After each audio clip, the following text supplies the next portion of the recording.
Good morning, good afternoon, and good evening, depending on where you're joining us from. On behalf of FIU's Center for International Business Education and Research, or CIBER, and the Pino Global Entrepreneurship Center at FIU Business, we thank you.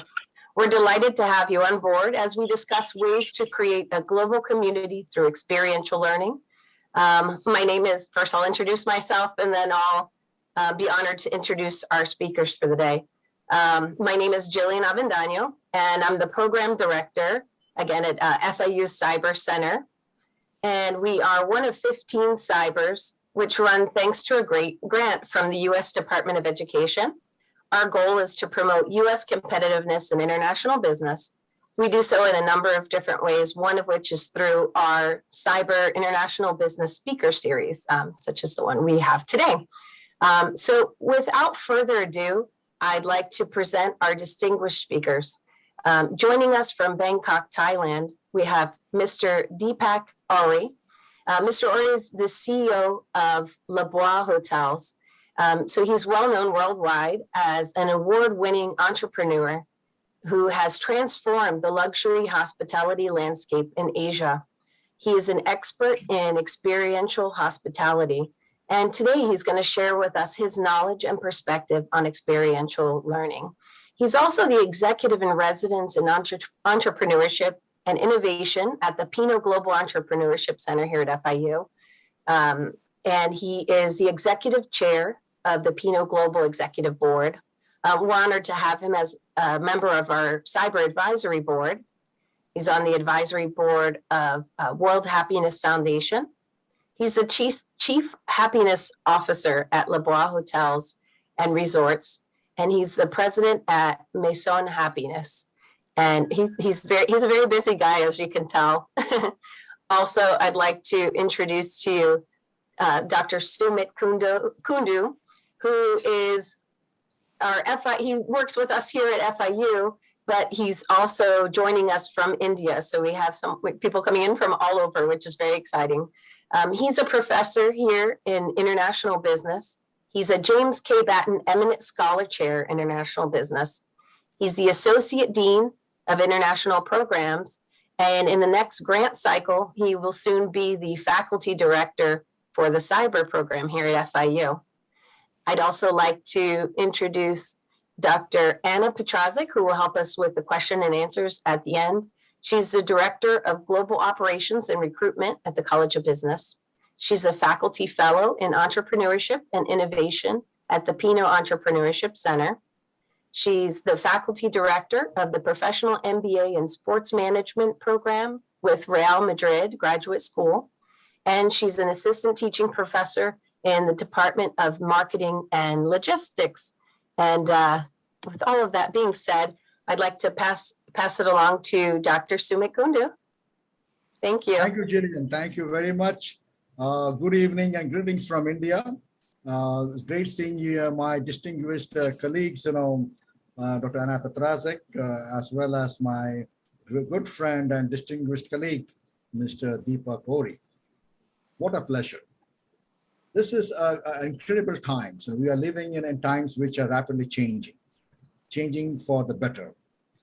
And having said that, FIU Business, as you know, is a very young entrepreneurial university. And we at FIU Business, we are always trying to push our students to do better. And one of the things which we have taken a lot of effort and pride is to give them a real learning.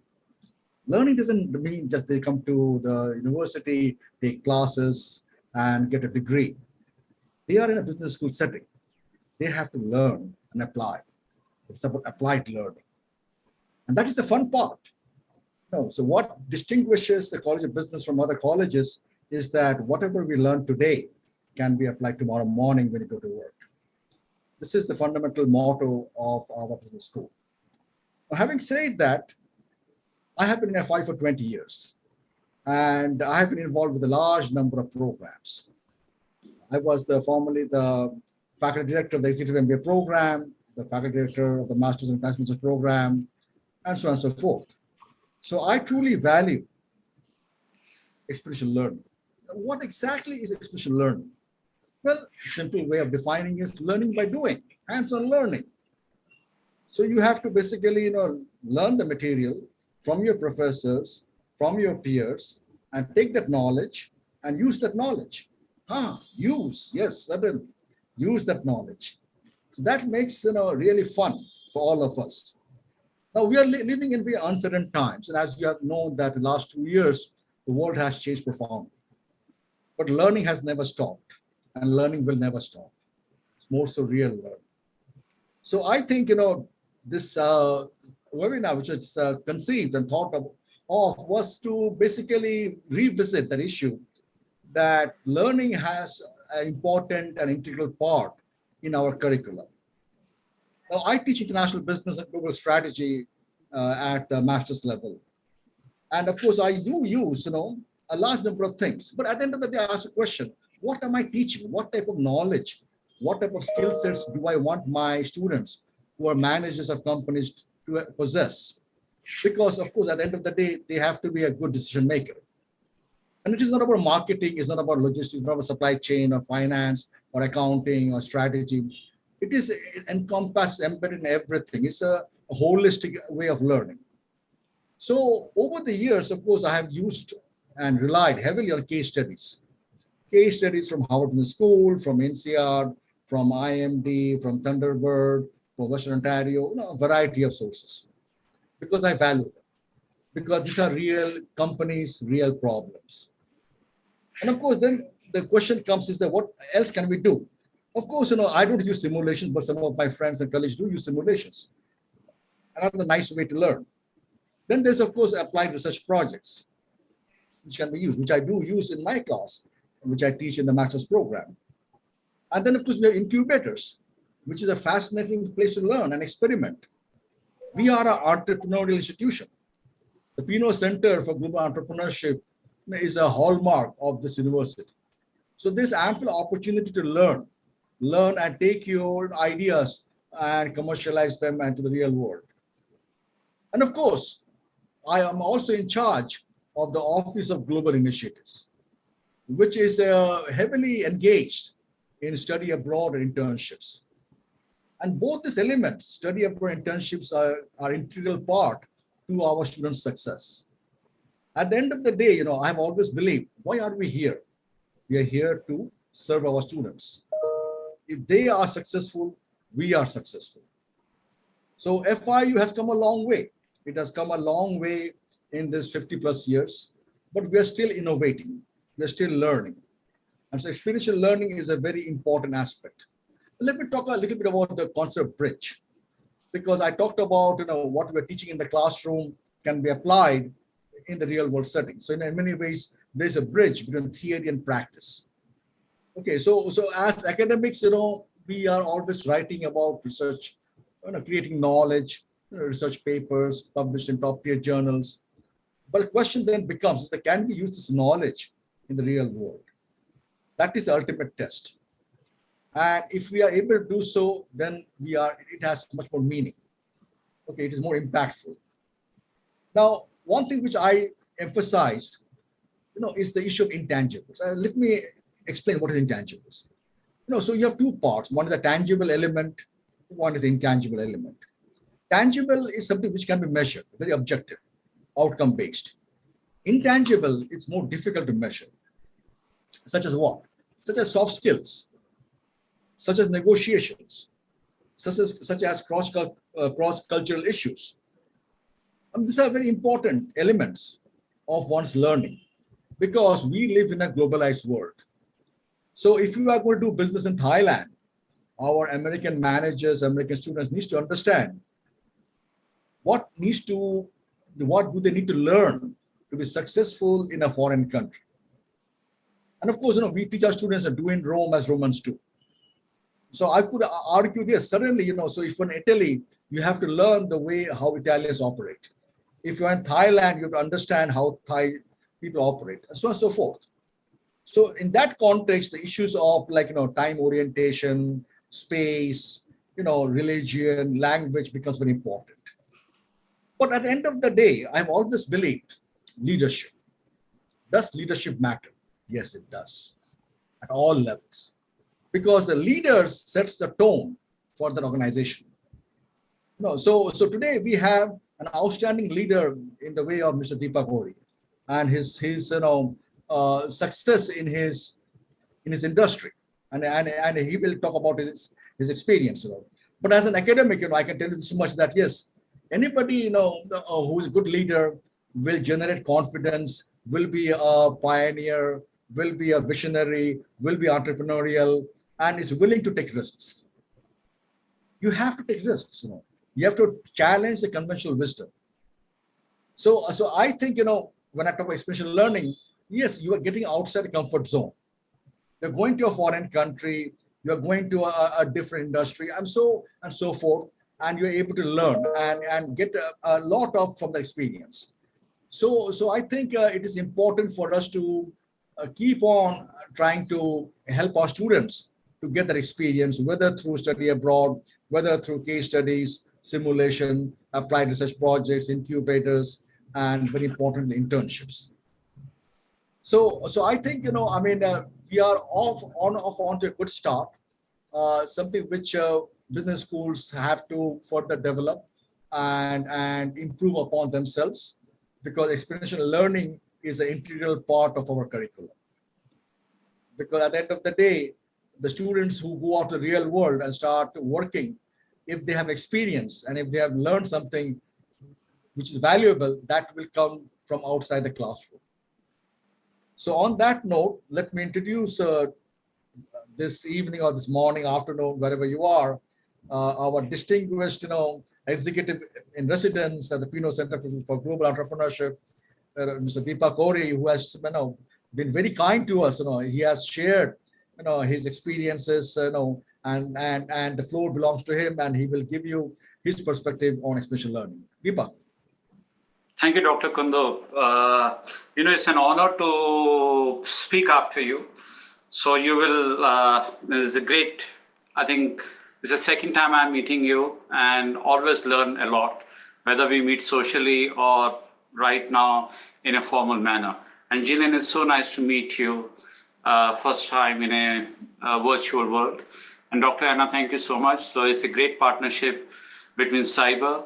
I have a lot of respect for CIBER because CIBER, there are 50 CIBER centers, and the reason they have been made so that the experiential learning goes all over the world, and the world, which is actually becoming smaller, actually becomes smaller.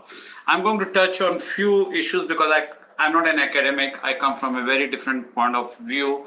I look at the world in a very different manner. I work with a lot of people, and we work with a lot of customers also. So just to give an idea where we're coming from, pre-COVID, we would be dealing with 2,400 customers on a daily basis with more than 80 different nationalities. Now, how do you look after them and bring a level of consistency that they all have a great experience, where they're coming from a different society, different social attributes, and different culture? And that is where creating a global community through experiential learning that is coming. But before going that, everything has a history. And there are two ways of understanding the history. One is sitting on the chair, another is making the history and getting up from the chair. So today I'm going to do both. That sitting on the chair, I've done in the past and will do it in the future, getting up from the chair and creating the history where the future will learn from, that how the experiential learning can make the world or a community a better community to live and flourish. The experiential learning has been there for ages, not even decades, it's been ages. And when we came to the modern world, the experiential learning was that we do experiential learning to create a globalization. And what is globalization? Globalization is society. Globalization is social attitude. Globalization is understanding the culture. Then we said we have to prepare the students so they create a career in business. Then the experiential learning became more well-defined. And then we said, let's prepare the students for creating a business in a globalized world. Today, we don't need to prepare any students for anything. The world has been divided. If we ask anybody from technology, they will say the world is small. 63% people are on social media. But who are we to decide for the rest of the 37% whom we cannot reach? At the same time, only 38% people in the world have traveled overseas. 62% haven't. So 62% people lack all over the world the understanding of the culture, understanding of the social attitudes, attributes, and they have no idea. 37% people are disconnected from the world because they are not on internet, they are not on social media. Maybe some of these 37% people are the people who have not traveled. So meaning we have 37% people in this world, which is 2022 population is 8 billion, who doesn't even understand what is globalization. Then we have another thing. In a world of natural intelligence, we have created the artificial intelligence. And suddenly in a world where the artificial food was being served, we started talking about natural food, farm to table, that we have to serve the natural food to the people. At one side, the technology companies are prospering with the use of artificial intelligence.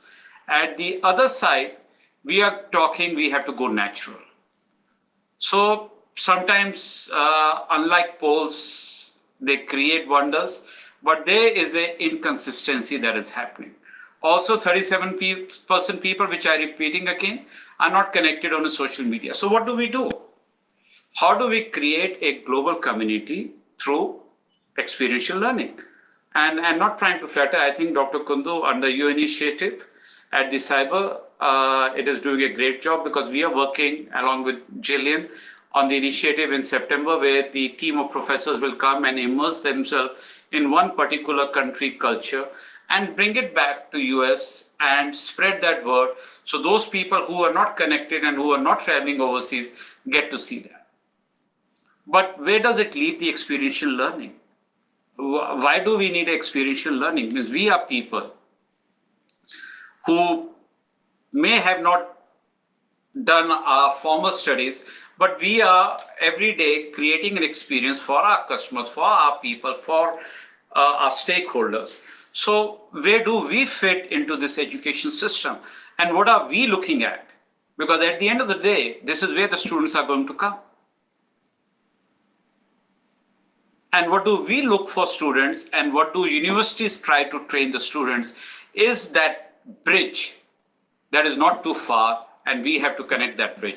And actually, by the way, that is the title of my book also, A Bridge Not Too Far, which talks about these things, and I'll touch upon that later. So today, we are not looking for students to have a career in the globalized world. Everybody can make their own career. Today, we are looking through experiential learning and through community, a thought process. We are telling them to create a thought which can create and make dreams into reality, a singular thought that can combine everyone together. And how do we create this thought process in this world where it is small yet too big? So when I got this topic, I went to Wikipedia, and they said, go to zoo and look at the animals, and that would be the experiential learning. So I was talking to one of the professors, and I wanted to give that example, and that professor told me, don't give that example. But when I read that on a Wikipedia about the zoo, so I think I should come up with this example. If in today's world, we have to see what a real experiential learning is, we should all take an expedition to Antarctica. That is where we see a lot of natural things. We see a lot of diversity. We see a lot of natural resources. And what we see, which what Dean Hardin at the FIU School of Business also say, is silence. And that silence is a new luxury. Now, what do experiential learning, why do we have to go for experiential learning? Even case studies, at some point of time cannot be an experiential learning because it takes 1 year to 1.5 years to prepare a case. And many a times in this fast changing world, things change quite rapidly.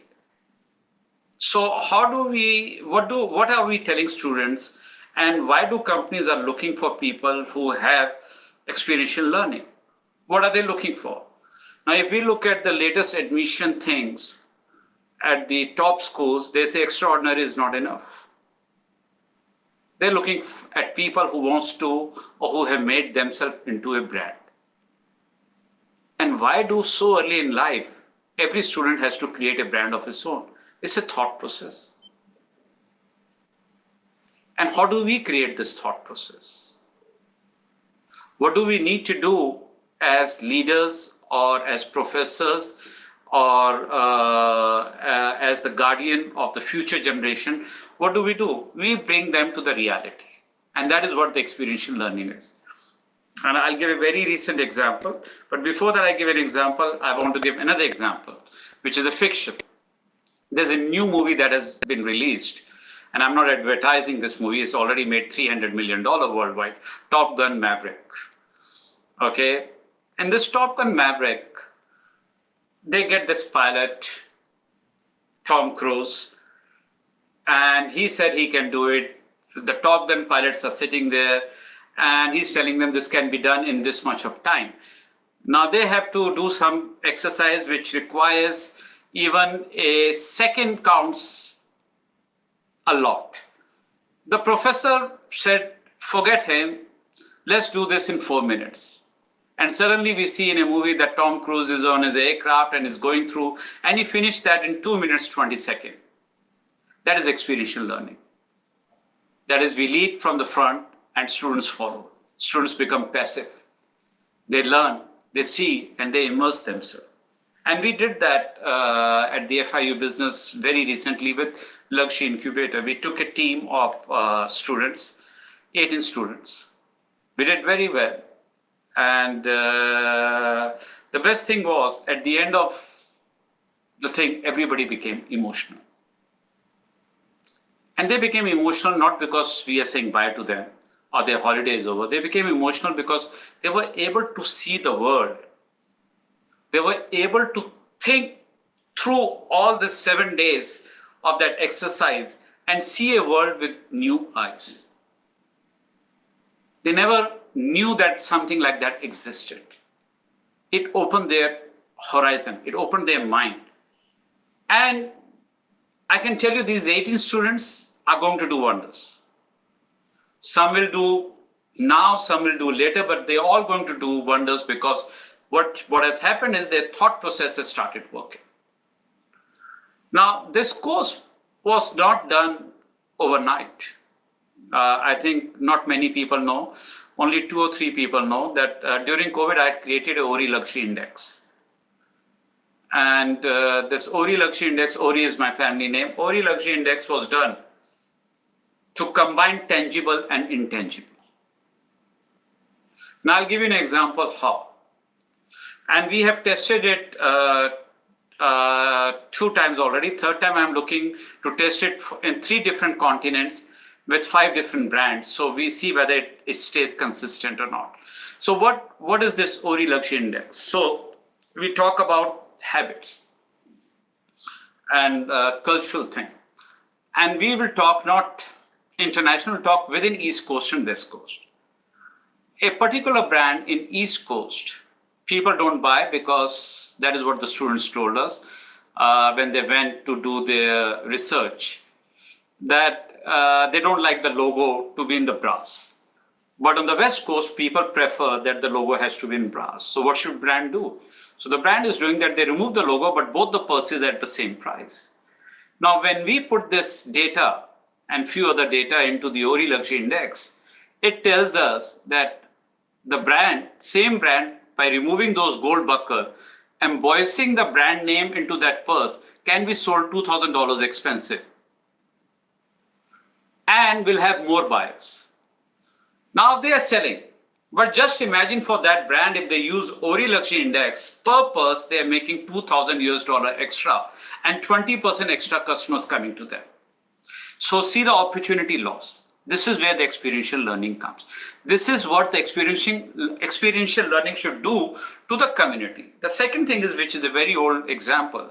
When Louis Vuitton went to Japan, they opened their first store, they got 90% reject. Meaning 90% of their merchandise was getting rejected. And they didn't realize what has happened to them, because in US and Europe, nobody had rejected. Louis Vuitton is Louis Vuitton, right? And then they realized that culturally people, if even a small thread is coming out, they don't like it. They will reject it. So then they put the quality department, more specific, everything worldwide. But then this is also an experiential learning, because the culture is different. The people's social habits, attributes are very, very different. And now how do we go about and tell the world that let's make it smaller? The US has taken a lead by creating 15 cyber centers. I think the way I see forward as a director of the cyber center and also the director of the Pino Entrepreneurship Center is that if other countries' Department of Education is not able to do it, I think we should propose executive education, because we have experience. I've seen that at the FIU is a very experienced faculty. And Dr. Kundu is right that a lot has been given towards the experience. I've worked with Dr. Anna, who only believes in experience. And in her own words, she says, I don't believe in textbooks. I believe in real life and real teachings. Okay. So I think the Cyber Center needs to take that lead and bring professors from different institutes rather than students to take executive education at the Cyber Center and Pino Entrepreneurship Center and spread that word outside. So I was writing a book. Now this is, when you give a long speech, there's always a commercial everywhere. So this is that 2 to 3 minutes commercial that I'm coming. So I was writing a book, and everybody told me, I started writing the book in December 2020, and everybody told me that my book will not be, I may not be able to complete the book. Book may not be successful. I don't know whether the book will be successful or not. But right now it is doing quite well as a pre-order. So what is so special about this book? Of course, I have written, for every person who is personally and emotionally involved, it is special, at least for that person. But besides that, this book gives the definition of many things. This book tells what's the difference between a rule-based and a principle-based organization. This book tells the reality of life. This book tells how do you attain happiness in your life. And many a times we confuse ourselves in a real world that happiness is joy. You know who's the biggest enemy of happiness? Joy. Because joy is momentary. And that momentary thing that distract us and put us on a different path away from happiness is what joy does. Then people say, oh, yoga is a great thing. Yoga is a great way to exercise and freshen your brain. But yoga is not which is going to take you to the happiness. Every person is composed of something. My journey in my life is for self-respect. All this while, I didn't compromise self-respect at all. That is my journey, and that gives me happiness. So it is different for everybody. And what experiential learning does is that it tells people to look inside and bring them to realize who they are, and then they come out. That is the power of experiential learning. And when you tell people who they are, and when they admit who they are, what you do is you create a global community of people who are responsible, who are respondent, and who will do anything to create a better future, not for themselves, but for the world. I am actually very pleased that I'm honored that I've been given that chance at CIBER. I'm very happy that I am at the Entrepreneurship Center, and that's what my passion is, to bring. So for me, normally people introduce me, even today, no offense, that I have a lot of experience in hospitality. I think I don't have too much experience in hospitality, but I have a lot of experience in life. because I have gone through life through experiences.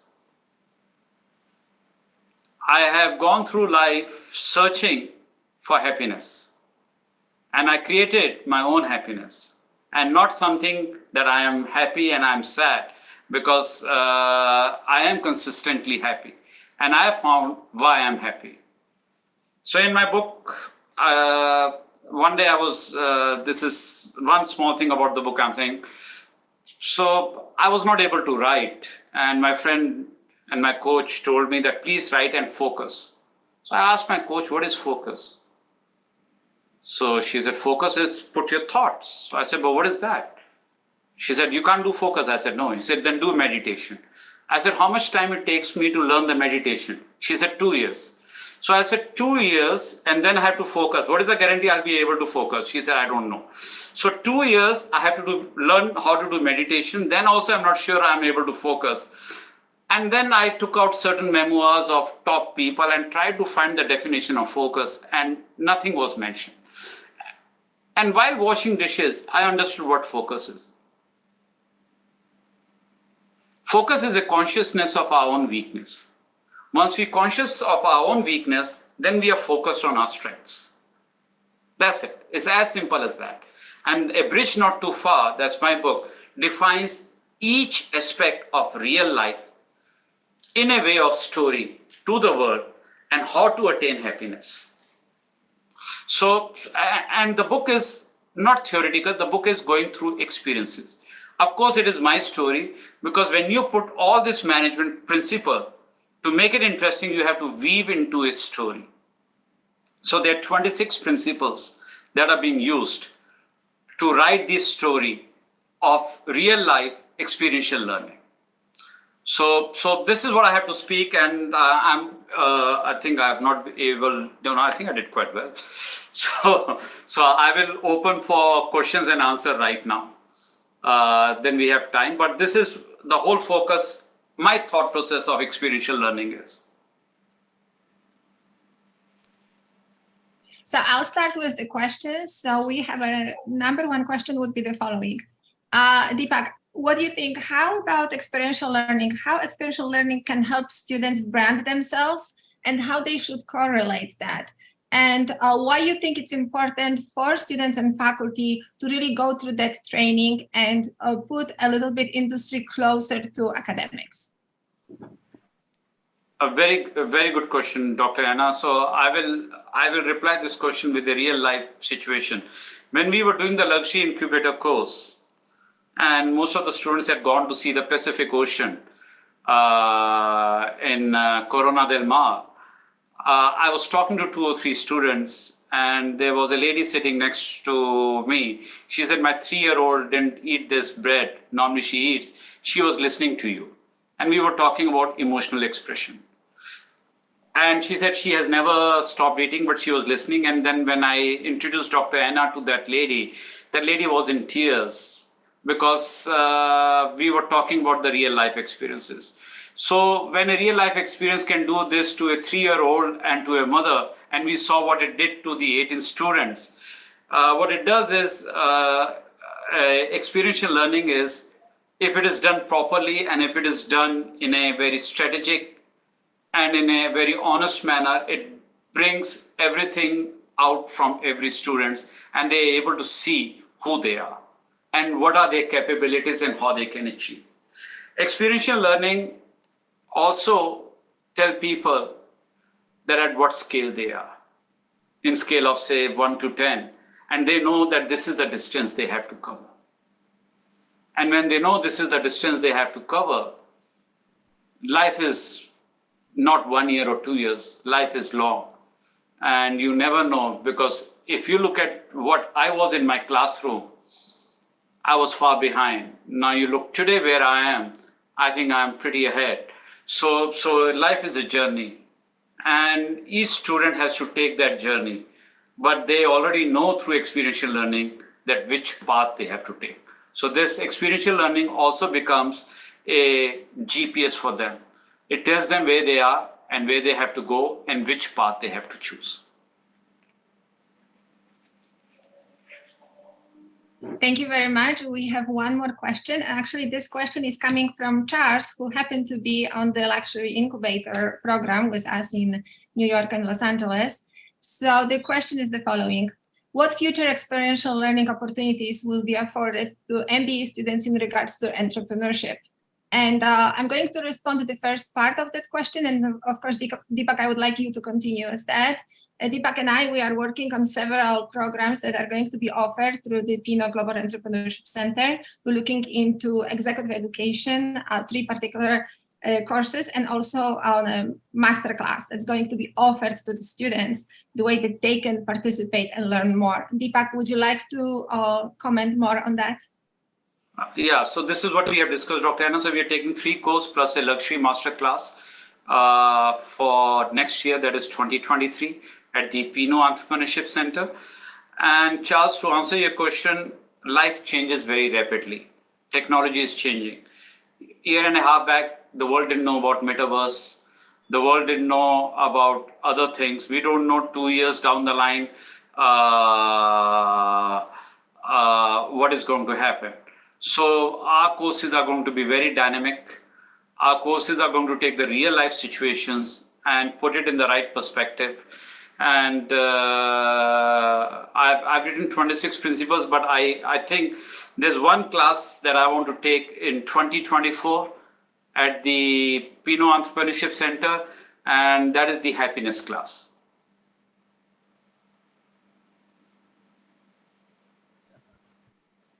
Deepak, could you elaborate a little bit more about the happiness and the correlation and experiential learning with happiness? What do you believe that would be the next step, and why you believe that happiness is so important right now? We know you have a new role at Lebua, which is actually the Chief Happiness Officer. That's a brand new, opportunity out there for many CEOs and many leaders to follow. If you could elaborate a little bit about that, please. So most of the organization, the Chief Happiness Officer position is normally given to HR. I'll urge all the organizations that give it to HR, but at least for first 2 years, it should be taken by the leader of the organization, because happiness has to come from the top. And happiness is something which can never be delegated. Okay, so happiness has to come from the top. So that's why I've taken for at least 2 years, because I want to see how it goes. So now happiness is, when we do the employee surveys, I'm not very happy with the employee satisfaction surveys. And this happiness, we want to go to employee's family to understand how the employee looks at the employee working and what is the level of respect and happiness they have. Bhutan as a country started the Gross Happiness Index. So we are starting at the employee family happiness index, because if the family is happy, the person is very proud. And when the person is proud, he can achieve and do anything to keep that pride for himself. So what is happiness? Happiness comes from pain. And more than pain, it comes from the reality. And if we are able to express our real self, at least to ourselves, not to the world, and create a bridge, that path of expressing ourselves will take us to the happiness. So it is a reality, then a bridge, and then that is a happiness. And in that reality, every person has got only one thing in itself. And we have to define what is that one thing that is important for us. And what have we done in all our life to keep that one thing alive. And that is what is going to give us happiness. Happiness is today we are talking about metaverse, but I'm telling you there are 2 things, mark my word today, there are 2 things which is going to be the next big things, luxury and happiness. Now, the definition of luxury is also not very well defined. And that's why there are too many brands that are coming up. And that's why one brand goes up, one brand comes down, and very soon luxury will be very well defined. There was a time we were talking about luxury as a space. Suddenly there's a time we're talking luxury about silence. There will be a time that luxury and happiness will be together. Happiness will become the biggest luxury in the world. The most expensive real estate in the world would be happiness.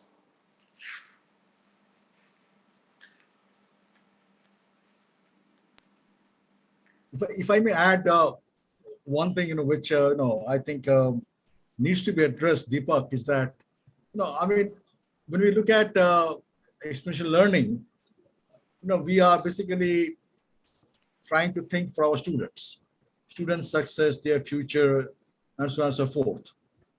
And yet, when I look at professors or faculty members, experiential learning for them is equally important.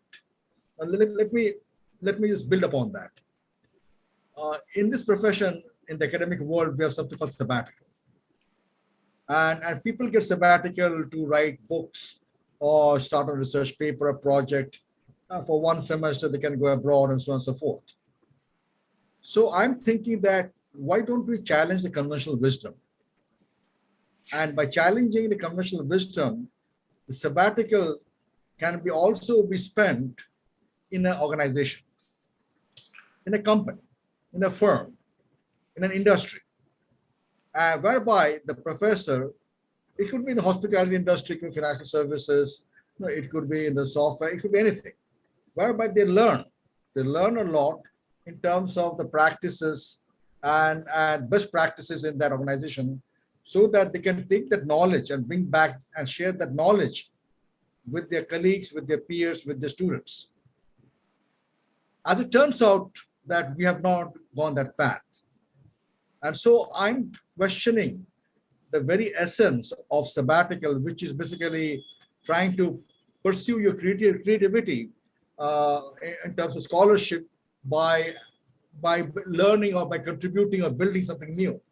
But at the same time, I feel that in a business school setting where the knowledge is so applied, this is a professional or trade school at the end of the day. So if we can bring that, the professors or the faculty to the industry, to the company, I think, they would be learning a lot and they will be able to change the way they do things. Oftentimes, we live in an ivory tower world. Academics live in an ivory tower world. And we don't understand what is happening in the outside world. There is a huge distance, huge gap between the real world, the world of the practitioners, and the world of the academics. And here the question becomes a very fundamental question. How do you create that bridge? How do you we talk about industry academic partnership. Yes, we need that. But can we create a forum, a place, a space whereby the faculty members are allowed to go to the industry for one semester and learn something new? I think it's a very good idea, but then the question here, Dr. Kundu, is which industry? Because not every industry is going to give you the right examples, and not every industry leader at the top is going to spend that kind of time and give that experiential learning. So here comes the most important word, that is the essence of the marketing, the art of choosing the organization or art of choosing the outside faculty for experiential learning. But like I mentioned before, Jillian, yourself, and Anna, I think you're far ahead in your game in terms of experiential learning, not trying to flatter. With what you mentioned to me that you're doing in September and bringing professors, not students, into a different country to immerse in that culture, understand the social attitude and attribute, I think that is a great and a giant step in the right direction. The second point is from there to see who else can you bring back to USA to train other people in terms of experiential learning. Because the most difficult part and why the experiential learning is taking a lot of time is because we have a lot of business schools, but we have very few leaders who are ready to share their real lifetime experiences and create that bridge. So how you choose those people? And how do they spend their time? How much of them are ready to spend that kind of time with the faculty, with the students, and give that real lifetime experiences? Because I've seen, forgive my saying, many of these leaders, they want to be part of the faculty just to write on their card or on their resume that they are part of the faculty. But when it comes about sharing, taking that passion and telling them the real lifetime situations. So I think what we need to do is the way to define, see, we have 62% people who have not traveled the world. So why don't we first reduce that part? Then we have 37% people who are not on internet. We have to increase that part, that there are more people on internet. How do we do that? I think we as leaders in experiential learning and part of CIBER and Entrepreneurship Center can identify 8 to 10 destinations in the world and talk about it with the academic point of view, where they can go and look at the culture and at least, if not 80% learning, they come back with 20% learning. Any learning from 0 to 20 is a step in the right direction. Now, which would be the countries we can choose? Means I don't want to say here, but 2 countries are in front of me. For happiness is Bhutan, the Global Happiness Index, Thailand for culture, and we choose few countries, and Antarctica for diversity and everything for sea. So we have 3 places for people to see. If we add 7 places and tell that this is where the global leaders should go, we are bringing in some change. At least on Wikipedia, it won't be zoo. When it comes to creating experiential learning, there'll be name of 10 countries.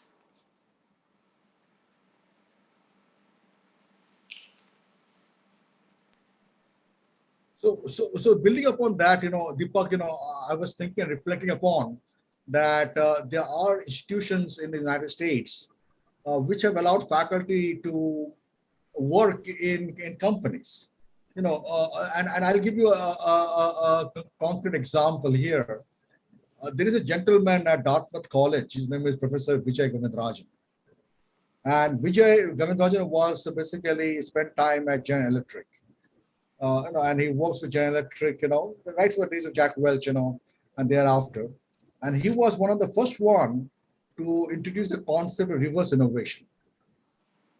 This is very interesting, so I'm thinking, well, I mean, there's a lot of human talent in FI, or for that matter, in any university. And they can, if they are allowed to work in a particular organization, they can add value to the organization as well as create something new for the institutional learning. And you asked me a question of which industry, so suddenly if somebody is passionate about hospitality industry and is working for the chaplain in the School of Hospital Management, clearly your organization would be perfect fit. There's a synergistic relationship between what you all do and the chaplain school. So I'm thinking, well, in that context, really, I'm somebody who's passionate about real estate. I can work for a real estate organization. But that element has not been there.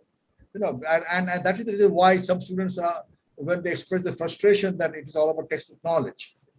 And that is important because we have to change the way we are imparting that knowledge or disseminating knowledge. So, for example, oftentimes, since we don't have an experience, we try to rely upon guest speakers. And guest speakers come and they talk about Carnival Cruise Line or Disney World in terms of the internationalization practices and challenges and so on and so forth. So it is very much what I consider as a stopgap, a temporary measure. Rather, if the faculty spends 4 months in Disney World, Carnival Cruise Line, the knowledge she or he would garner or gather and bring that to the classroom would be tremendous. So the experiential learning concept which we are talking about in today's discussion, it is not just about one dimension. There are different dimensions. It's a multi-dimensional concept. And here, faculty members are important stakeholders. At the end of the day, student success depends upon the faculty's success. The faculty is allowed to learn, then they can basically deliver a better product. At the end of the day, we are in the business of intangibles. Education is what? I agree with you, Doctor. Providing a high quality service, knowledge, education. So if you are able to access, institutions, organizations where people can learn, suddenly it is a win-win situation. This is a no-brainer. So I think, this is a good beginning, Deepak, in terms of the way you are sharing your knowledge and expertise. I wish organizations and institutions of higher learning reconsider their basic premise, the basic model that, when somebody is allowed to take sabbatical, they should be allowed to pursue other things too. Sure, it's a great idea. It's a great idea. An idea that needs to be explored. Correct. I'm open to take one faculty for 4 years. I would like to add to this, Dr. Kundu. Absolutely, it's very true what you're saying, but I have to say it really depends on the faculty as well. I was able, to connect with Deepak and work with him, even though the main role of Deepak is in hospitality, but we work on the marketing and management and leadership. We were able to create the Luxury Incubator program and deliver experiential learning for FIU students, which was absolutely extremely successful. So hello to the ones that are watching. I know some of you are here, so great that you were able to join us for this webinar. I think what is really important is it goes both ways. Yes, it's very hard to find someone like Deepak that's willing to work with us. But at the other side, it really depends on the faculty as well that are willing to really to do that. It's a lot of work. It's very hard. I work with Deepak. I also work with Real Madrid. Spent some time with them not long ago, and it's a different world out there. I mean, industry, it's a hard work. It's 24/7. There's no break. Faculty, we are, we work on our own schedule, as you know. We kind of design our weekends. That doesn't work like that in the industry. So there has to be commitment. There has to be a very, very strong commitment on the part of faculty to be able to join. Here I will agree with Dr. Kundu. So any professor who wants to go, he knows why he's going and he's signing for it. So at least it's one step in the right direction. Even if 100 professors have gone, and each professor is teaching a class of say 30. So we have got 3,000 students who have a great experience in experiential learning. So it is one way of increasing the number of students who are learning. So I think every view to expand the horizon in terms of experiential learning should always be welcome. And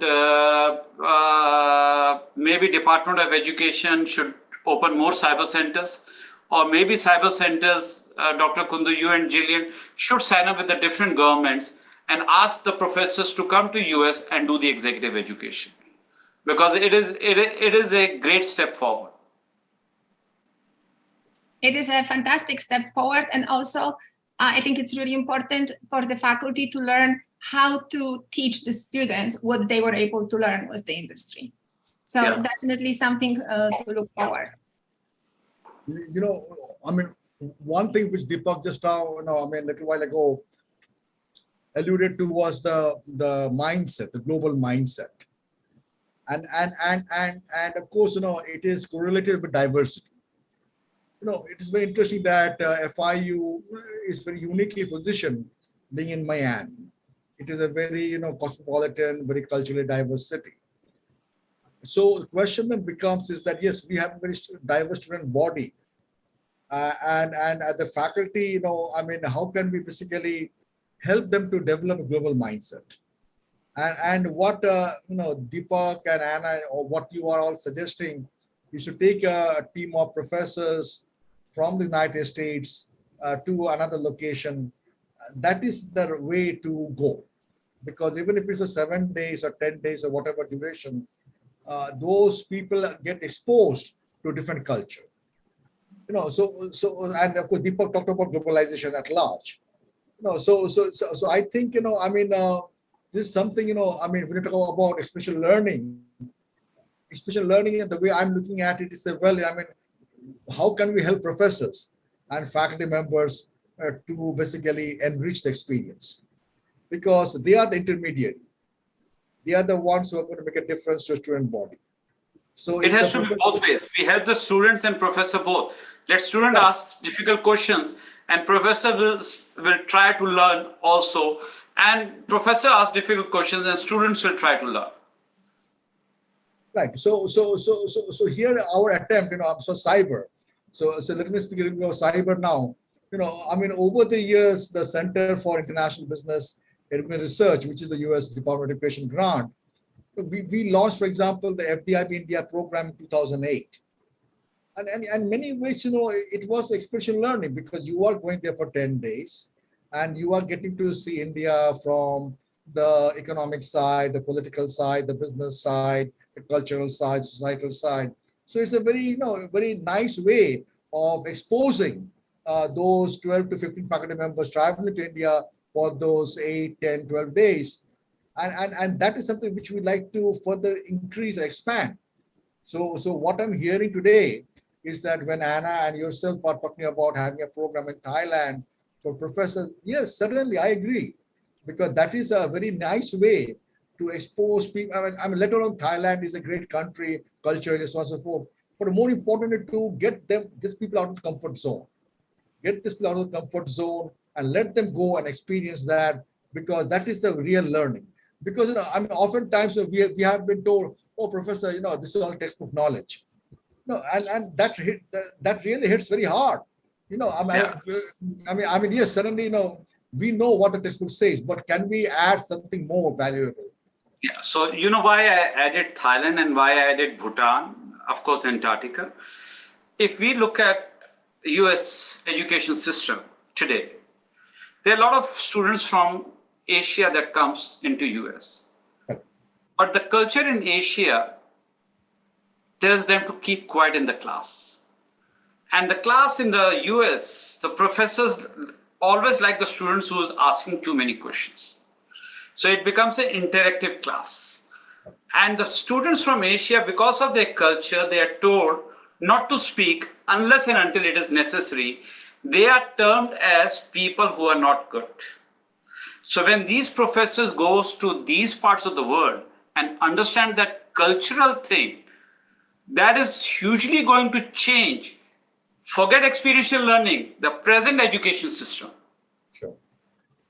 Because today, when a professor is talking, say, what do you think? 3 students are keeping quiet. So the professor has already made up the point. Oh, this one is a B-. Not answering my question, not doing anything, whatever it is. Okay, he may be very good in writing and reading from the book and asking all the questions, but in the class, this person is not interactive. Nobody has ever thought about the cultural. Nobody has thought that actually that student is giving respect to the professor, because that is part of the culture and that is what that student has been taught to be grown up. So forget experiential learning. This is also the basic element. So before the professors go into the organizations, professor has to identify 10 countries in the world which are culturally very different and very important to US education system. I agree, Deepak. And that is the element of cultural sensitivity. We need to sensitize some of the professors, who have not traveled in abroad, and their whole life they've lived in a particular location. So it is important for them to travel, and whenever Pino Center or CIBER, they jointly design some programs with the help of not only helping students, but also helping professors too, because the cultural sensitivity issue is not there. And of course, it is important that in this day and age of globalization, we don't have a choice. We have to embrace, and the fear of the unknown has to be put aside. Of course, the moment you leave United States of America and go to Asia or Africa, Middle East, it's a new territory. And of course, there's some anxiety, but of course, you have to embrace that. And the more you do, the better off you are. See, in 1990, I attended one of the Ivy League seminars. So I was with a friend. So I was asking my friend, shall I ask a question? He said, don't make a fool of yourself. Keep quiet. So after that session is over, the professor came and said, you two are very quiet. Did you get what I was talking? So you see the difference that asking question for Asian student is a very big thing. And there has been an article recently also about the same thing. I think at the Harvard Business Review. One can go through that in detail. And then the other thing is that extraordinary is not enough for getting into the top schools is an article in Wall Street Journal. So it's not that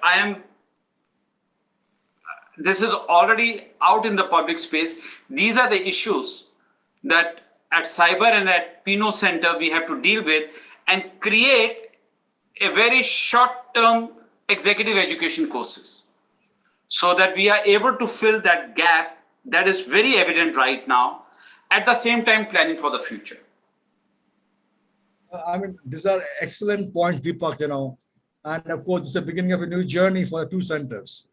And I see, in the days ahead, weeks ahead, months ahead, a lot of good things are going to come out of this, But this is just the beginning. This is the beginning of a very relevant, meaningful, and a fruitful discussion which we're having today. Thank you. I like your idea. For 4 years, I can take any professor you recommend. So thank you, Deepak, thank you for your passion, for your insights. It is a breath of fresh air. Thank you, Deepak. Thank you, Dr. Kundu. Thank you very much. Thank you for your time. Really appreciate you taking the time out on your holidays and do this. I really appreciate that, sir. Thank you very much. I would like to add something, Dr. Kundu and Deepak and Julian, that actually we are 4 panelists from 4 different countries in 3 different, 4 different nationalities in 3 different countries sitting right now. So I think we are step ahead of many of those international issues. And as the last question, I would like to ask you, Deepak, about your book. And the title of your book is A Bridge Not Too Far, Where Creativity Meets Innovation. So can you define for us what is creativity and what is innovation for you? Okay, innovation is any improvisation, a disruption which customers are looking for. So there are 2 kinds of things. The customers look for 2 things in life. One is commitment, another is impact. Commitment is something which is a blip, short time. And impact is something that stays forever with the customer and you never lose the customer. To give you that example, and this is how the book has defined it, but I'll give you an example in US context. When President Obama was the senator, he gave a very touching speech on diversity. And his best friend, the Republican friend, it is in his book also, and it is in the HBO Max series also, went to him and he says, Barack, to President Obama, this is how it has been said in the HBO Max, you gave an excellent speech and you won a lot of hearts. But sadly, you didn't win a single vote. So there was a commitment, but there was hardly any impact. In this book, through the creativity, how to stay away from commitment and create impact is very well defined. It is also very well defined in this book that what are the obvious pitfalls where you can fall and you get into the commitment. Because commitment always comes with a huge applause. Like you put a Facebook photograph, 70 likes. And you want to sell your book to those 70 people, not even one sold. So there's a commitment and there's an impact. You understand? So this book tells you how to avoid commitment and how to go for an impact and what are the possible mistakes everyone will do and what are the possible mistakes with this trait of people they will do. But everything defined through a story. Well, thank you so much. We're so looking forward to be able to read the book. And I would like to definitely thank Dr. Kundu and Jillian on behalf of the Pino Global Entrepreneurship Center for giving us an opportunity to be here. I know that we share Deepak is part of the CIBER as well as an advisory member, but definitely that's our first common project, and I'm sure we're going to have many, many ahead. And we talk more about the innovation, creativity, globalization, entrepreneurship. So thank you very much, and thank everybody in the audience as well. A big thank you to the students from Luxury Incubator. I have to say hi to them because we had some amazing time together in the experiential learning program. And Deepak, of course, thank you. Thank you for your time. We know it's very, very late in Thailand, so I want to thank you for your time and commitment and the impact that you create on the FIU community. So thank you. I would like to say this. Thanks to you, Dr. Anna. Thank you, Dr. Kundu, and thank you, Dr. Jillian, for giving me this opportunity, the chance of my lifetime, and be able to create an impact and giving me that chance. That is more important. And I want to say thanks to the students who are listening, who are from the Luxury Incubator, and to everybody else. So thank you very much. Thank you. Take care. Bye-bye. Thanks a lot. Thank you, everyone. And I also wanted to add quickly that I will be sending the recording of this session to everyone who's registered. So please look out for that. And thank you once again to Mr. Deepak Ohri, Dr. Anna Pietraszek, and Dr. Sumit Kundu. It's been a pleasure. And we hope that everyone will tune in to our future webinars, which we will share with you as well. So have a wonderful day. Have a wonderful evening. Get some rest. Dr. Kundu and Deepak, have a great day. Thank you. You have a great day. And Dr. Kundu, good night. Thank you. Bye-bye. Okay, good night, Dr. Kundu. Bye, Tulin. Bye. Bye. Thank you.